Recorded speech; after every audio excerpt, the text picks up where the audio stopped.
to lecture series of microprocessor and assembly language programming. ગયા લેક્ચરમાં આપણે આર્કિટેક્ચર ઓફ 8086 માઇક્રોપ્રોસેસરનો પાર્ટ 1 જોયો હતો. આ લેક્ચર છે એ આર્કિટેક્ચર ઓફ 8086 માઇક્રોપ્રોસેસરનો પાર્ટ 2 છે. જે લોકોએ પાર્ટ 1 ના જોયું હોય તો સૌથી પહેલાં એ વિડીયો જોઈ લે. ગયા લેક્ચરમાં આપણે જોયું હતું કે 8086 માઇક્રોપ્રોસેસર છે એ 8085 માઇક્રોપ્રોસેસરનું એન્હાન્સ્ડ વર્ઝન છે અને ઇન્ટેલ દ્વારા 1976માં એની ડિઝાઇન કરવામાં આવી હતી. એના ફીચર્સ એક વખત જોઈ લે ફરીથી તો એમાં ઇન્સ્ટ્રક્શન ક્યુ આવેલી હોય છે. ત્યારબાદ એમાં 16 બીટનું માઇક્રોપ્રોસેસર હોય છે, એટલે કે 8085 માઇક્રોપ્રોસેસર કરતાં એ ફાસ્ટ પ્રોસેસર છે કેમ કે એ 16 બીટનું છે. ત્યારબાદ એમાં 3 વર્ઝન હોય છે બેઝડ ઓન ફ્રીક્વન્સી ઓપરેશન, એટલે કે ઓપરેટિંગ ફ્રીક્વન્સીના આધારે 3 ટાઈપના 8086 માઇક્રોપ્રોસેસર હોય છે. એક હોય છે 5 મેગાહર્ટ્ઝનું, બીજું હોય છે 8 મેગાહર્ટ્ઝનું અને થર્ડ હોય છે 10 મેગાહર્ટ્ઝનું. ત્યારબાદ આપણે જોયું હતું કે એમાં 2 સ્ટેજ પાઇપલાઇનિંગ સ્ટ્રક્ચર યુઝ થાય છે, એટલે એમાં 2 મેઇન પાર્ટ હોય છે, ફેચ સ્ટેજ અને એક્ઝિક્યુટ સ્ટેજ. ત્યારબાદ ઇટ હેઝ 256 વેક્ટર્ડ ઇન્ટરપ્ટ, એટલે કે 256 વેક્ટર્ડ ઇન્ટરપ્ટ આવેલી હોય છે. તેમાં એને મેન્યુફેક્ચર કરવા માટે 29,000 જેટલા ટ્રાન્ઝિસ્ટરનો યુઝ થાય છે. ત્યારબાદ આપણે જોયું હતું કે 8086 માઇક્રોપ્રોસેસર મેઇન 2 પાર્ટનું બનેલું હોય છે. એક હોય છે BIU, એટલે કે બસ ઇન્ટરફેસ યુનિટ, અને સેકન્ડ હોય છે EU, એટલે કે એક્ઝિક્યુશન યુનિટ. ત્યારબાદ આપણે આર્કિટેક્ચરને કઈ રીતના ડ્રો કરવું એ પણ એક સારી રીતના આપણે જોઈ ગયું હતું. સૌથી પહેલાં મેમરી ઇન્ટરફેસ આવશે, પછી સમ આવશે, પછી ઇન્સ્ટ્રક્શન ક્યુ આવશે, ઇન્સ્ટ્રક્શન ક્યુ પછી BIU સ્ટ્રક્ચર છે એ કમ્પ્લીટ થશે. ત્યારબાદ EU સ્ટેજમાં તમે જોઈ ગયા એ પ્રમાણે ઘણા બધા ટાઈપના રજિસ્ટર આવેલા હોય છે. 16 બીટના રજિસ્ટર હોય છે, ALU હોય છે, કંટ્રોલ સિસ્ટમ હોય છે, ઓપરાન્ડ્સ હોય છે, ફ્લેગ્સ હોય છે, અને ત્યારબાદ આપણે એ દરેક વચ્ચેના કોમ્યુનિકેશન પણ કઈ રીતના થાય છે એ જોઈ લીધું. આજના લેક્ચરમાં હવે આપણે BIU સ્ટેજથી સ્ટાર્ટ કરીએ છીએ. BIU યુનિટમાં કેટલા પાર્ટ આવેલા હોય છે તો 3 પાર્ટ હોય છે. એક હોય છે ઇન્સ્ટ્રક્શન ક્યુ, સેકન્ડ હોય છે સેગમેન્ટ રજિસ્ટર, અને થર્ડ વન હોય છે ઇન્સ્ટ્રક્શન પોઇન્ટર. એટલે કે 3 પાર્ટનું BIU બનેલું હોય છે: ઇન્સ્ટ્રક્શન ક્યુ, સેગમેન્ટ રજિસ્ટર અને ઇન્સ્ટ્રક્શન પોઇન્ટર. હવે ક્વેશ્ચન એ થશે કે BIU જે આખું જે સેક્શન છે એનો યુઝ શેના માટે થાય છે?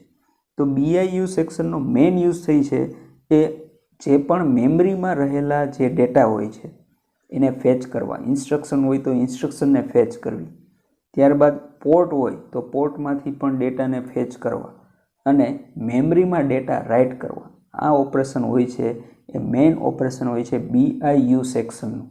એક તો મેમરીમાંથી ઇન્સ્ટ્રક્શન અથવા તો ડેટાને ફેચ કરવા, ત્યારબાદ ડેટાને રીડ કરવા, ત્યારબાદ પોર્ટમાંથી ડેટાને રીડ કરવા, અને મેમરીમાં ડેટાને રાઇટ કરવા માટે BIU સેક્શન છે યુઝ થાય છે.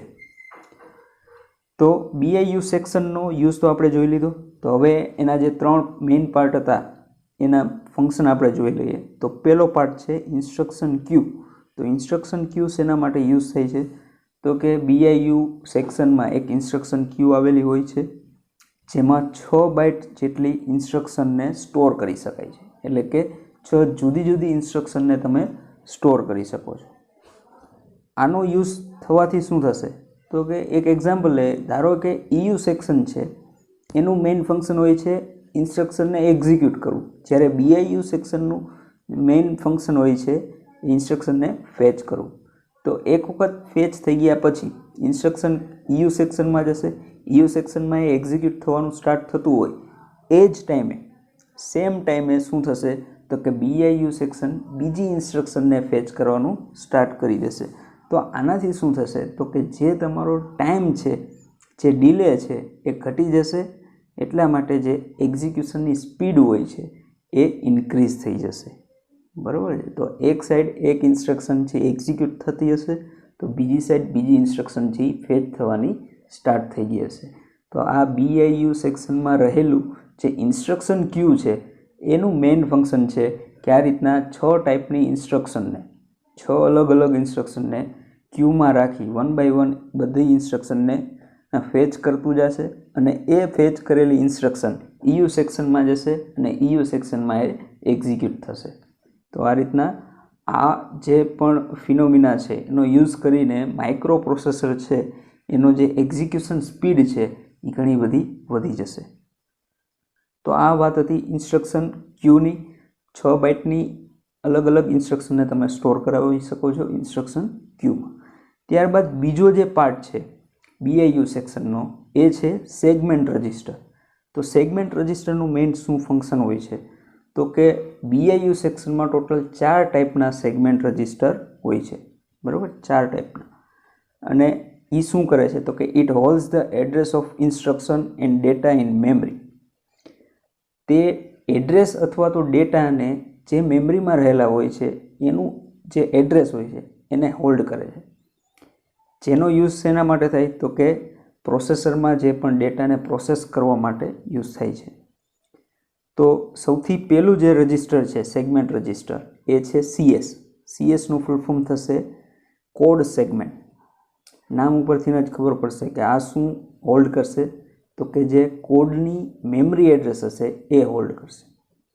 તો આનું મેઇન ફંક્શન શું હોય છે તો કે આપણે જે પ્રોગ્રામ છે, પ્રોગ્રામની બીજી ભાષામાં કહીએ તો એને કોડ પણ કહી શકાય, એ કોડને જ્યાં સ્ટોર થયેલો હોય એ મેમરી એડ્રેસને હોલ્ડ કોણ કરશે CS રજિસ્ટર, એટલે કે સેગમેન્ટ રજિસ્ટર કોડ સેગમેન્ટ એ એમાં હોલ્ડ કરશે. જેનાથી શું ખબર પડશે માઇક્રો પ્રોસેસરને એ પર્ટિક્યુલર એડ્રેસ ઉપર રહેલા કોડને એક્ઝિક્યુટ કરવામાં એ યુઝફુલ થશે. ત્યારબાદનું જે સેગમેન્ટ રજિસ્ટર છે એ છે DS.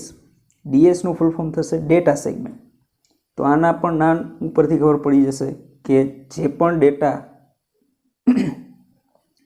પ્રોગ્રામમાં જે પણ ડેટાનો યુઝ કરવાનો હોય એ ડેટાને એક્સેસ કરવાનો હોય તો એ ડેટાનું જે ઓફસેટ છે એટલે કે એનું પોઇન્ટર છે એનું જે એડ્રેસ છે એ ડેટા સેગમેન્ટ રજિસ્ટર સ્ટોર કરી લેશે.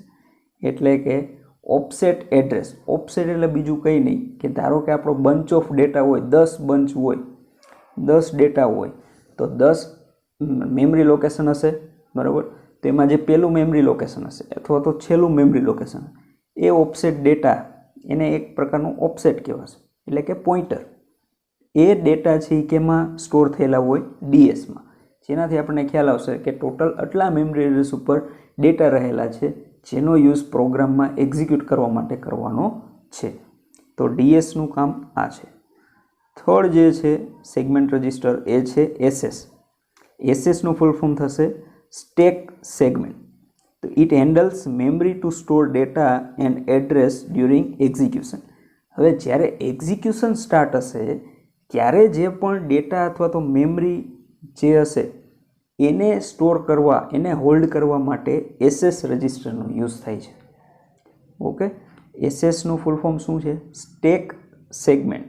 અને એનું કામ શું હોય છે તો કે જ્યારે પણ પ્રોગ્રામમાં એક્ઝિક્યુશન સ્ટાર્ટ હોય તે ટાઈમે જે ડેટા અને મેમરીનો યુઝ થતો હોય એને હોલ્ડ કરવા માટે SS રજિસ્ટર યુઝ થાય છે. અને ફોર્થ જે સેગમેન્ટ રજિસ્ટર છે એ છે ES. અને એનું જે નામ છે એનું ફૂલ ફોર્મ છે એક્સ્ટ્રા સેગમેન્ટ. તો ES is additional data segment which is used by the string to hold the extra destination data. હવે તમારી પાસે કોઈ વધારાનો ડેટા હોય તો એક તો ડેટા સેગમેન્ટ તો છે જ, એના સિવાયનો જે વધારાનો ડેટા છે એનું એડ્રેસ હોલ્ડ કરશે એ હોલ્ડ કરશે ES, એટલે કે એક્સ્ટ્રા સેગમેન્ટ એક્સ્ટ્રા ડેટાનું એડ્રેસ હોલ્ડ કરશે. તો ટોટલ 4 સેગમેન્ટ રજિસ્ટર જોઈએ આપણે. CS એટલે કે કોડ સેગમેન્ટ જે શું કરશે કોડ અથવા તો પ્રોગ્રામનું જે મેમરી લોકેશન છે એને હોલ્ડ કરશે. બીજું જોયું DS જે છે ડેટા સેગમેન્ટ જે શું કરશે તો કે પ્રોગ્રામમાં જે પણ ડેટા આવે એ ડેટાનું ઓફસેટ જે છે એને સ્ટોર કોણ કરશે DS અથવા તો એને હોલ્ડ કરશે. SS એટલે સ્ટેક સેગમેન્ટ જે શું કરશે તો કે પ્રોગ્રામ જ્યારે એક્ઝિક્યુટ થઈ રહ્યો હોય છે એ ટાઈમના જે ડેટા અથવા તો મેમરી એડ્રેસ છે એને હોલ્ડ કરશે SS. અને લાસ્ટમાં આવશે ES એટલે એક્સ્ટ્રા સેગમેન્ટ.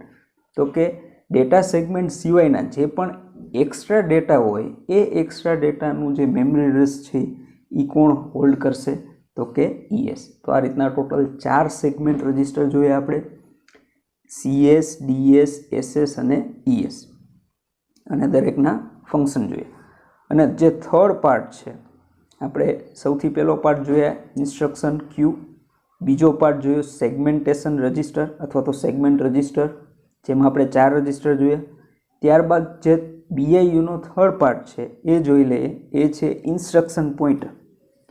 તો કે it is a 16-bit register which holds the address of the next instruction to be executed.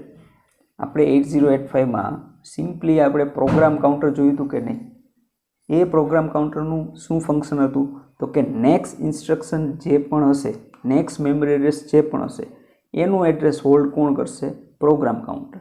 તો સેમ વે 8086 માઇક્રો પ્રોસેસરમાં ઇન્સ્ટ્રક્શન પોઇન્ટરમાં નેક્સ્ટ જે મેમરી એડ્રેસ હશે, નેક્સ્ટ ઇન્સ્ટ્રક્શનનું જે મેમરી એડ્રેસ હશે એ કોણ હોલ્ડ કરશે? Instruction pointer. બરાબર. તો ઇન્સ્ટ્રક્શન પોઇન્ટર અને પ્રોગ્રામ કાઉન્ટર જે 8085માં હતું એ બેનું જે ટાસ્ક છે એ સેમ જેવો કહી શકીએ આપણે. ઇન્સ્ટ્રક્શન પોઇન્ટર 16 બીટનું હોય છે, જે શું કરે છે? નેક્સ્ટ ઇન્સ્ટ્રક્શન એક્ઝિક્યુટ થવા માટે જે એડ્રેસની જરૂર હોય એને હોલ્ડ કરશે. ઓકે. તો આ રીતના આપણે સેકન્ડ પાર્ટ પણ પૂરો કર્યો. ફર્સ્ટ પાર્ટમાં આપણે how to draw architecture of 8086 complete કર્યું. ત્યારબાદ આ પાર્ટમાં આપણે BIU સેક્શન કમ્પ્લીટ કર્યું છે. આના પછીના પાર્ટમાં આપણે EU સેક્શન છે એ જોવાના છીએ. So thank you very much for seeing this video.